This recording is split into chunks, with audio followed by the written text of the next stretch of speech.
निगम double घमासान। आपको बताएं कल 3 नगर निगम क्षेत्रों में वोटिंग होगी। जयपुर ग्रेटर नगर निगम क्षेत्र में वोटिंग होगी, वहीं कोटा दक्षिण, जोधपुर दक्षिण में भी वोटिंग कल है।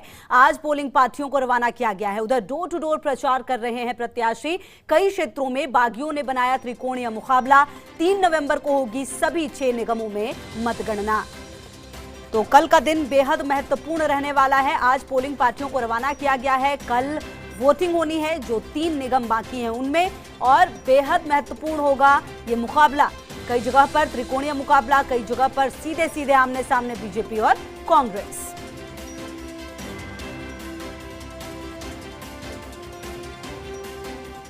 और क्योंकि निगम चुनाव है, घमासान है और कल का दिन बेहद महत्वपूर्ण है, लगातार रिपोर्टर्स हमारे ग्राउंड जीरो पर मौजूद हैं। शिव प्रकाश हमारे सहयोगी जोधपुर से, साथ ही जयपुर से हमारे सहयोगी काशीराम भी हमारे साथ जुड़े हुए हैं। काशीराम, बेहद महत्वपूर्ण हो जाता है, हेरिटेज का चुनाव हो गया और अब कल 150 वार्डों पर चुनाव होने हैं। कितना महत्वपूर्ण रहने वाला है और तैयारियां किस तरीके की देखी जा रही हैं?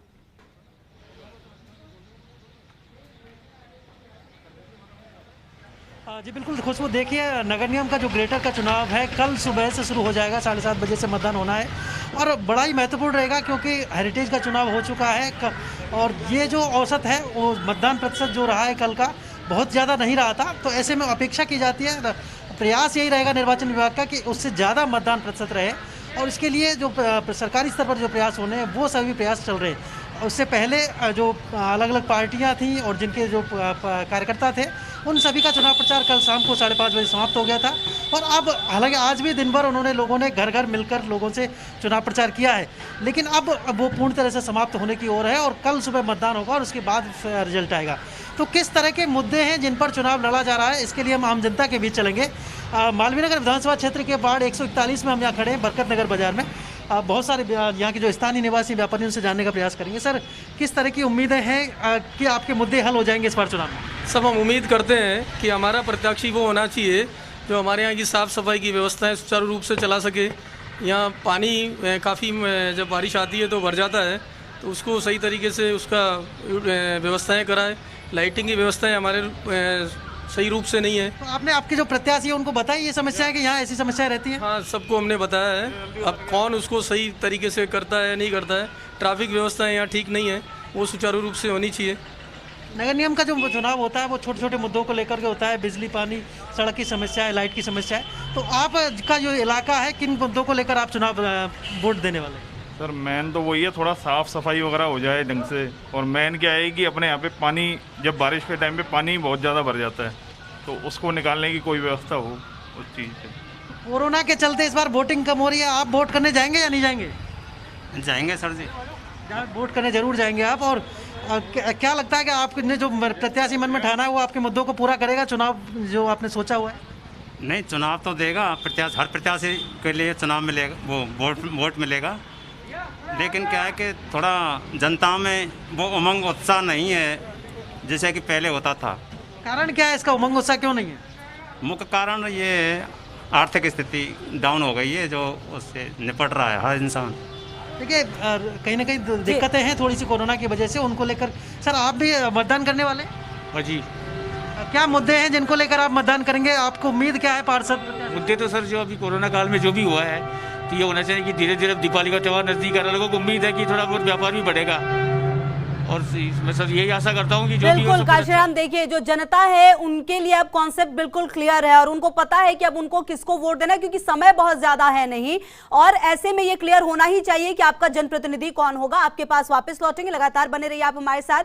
हमारे सहयोगी शिव प्रकाश भी हमारे साथ लगातार जुड़े हुए जोधपुर से।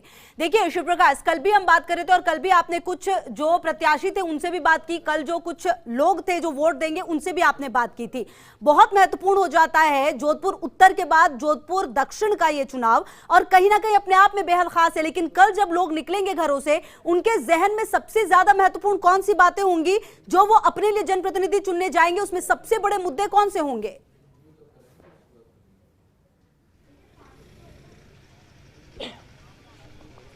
जी, निश्चित रूप से जोधपुर नगर निगम दक्षिण के लिए जो है कल चुनाव होना है। बहुत ही कम समय बचा है। दोनों ही पार्टियों के प्रत्याशियों ने अपना पूरा दमखम लगाया है। दोनों पार्टियों के जो नेता हैं उन्होंने भी आज डोर टू डोर जाकर के संपर्क किया है। अभी हम खड़े हैं जोधपुर के नगर निगम दक्षिण के वार्ड नंबर 66 में।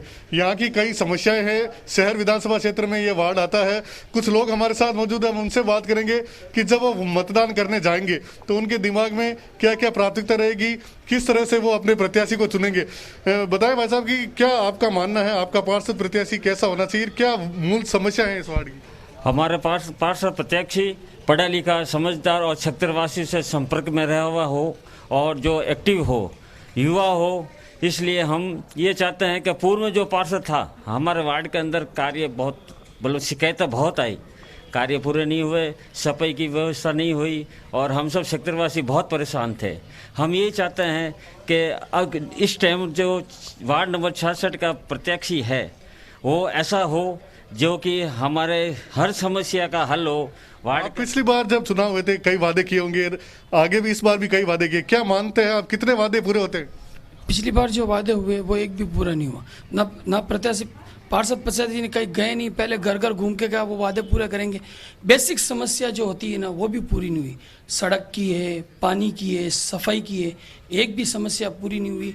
बहुत ज़्यादा इनके खिलाफ भी हैं लोग। आप जब वार्ड से प्रत्याशी वोट मांगने भी आए होंगे, क्या आपने उनसे पूछा कि जब पिछली बार चुनाव आए थे तो दोनों ही पार्टियों के प्रत्याशियों ने जो है वादे किए होंगे उन्होंने को पूरा नहीं किया, तो आपने क्या उनसे सवाल पूछे? उनसे तो सवाल, उन्होंने वादे पूरे किए नहीं।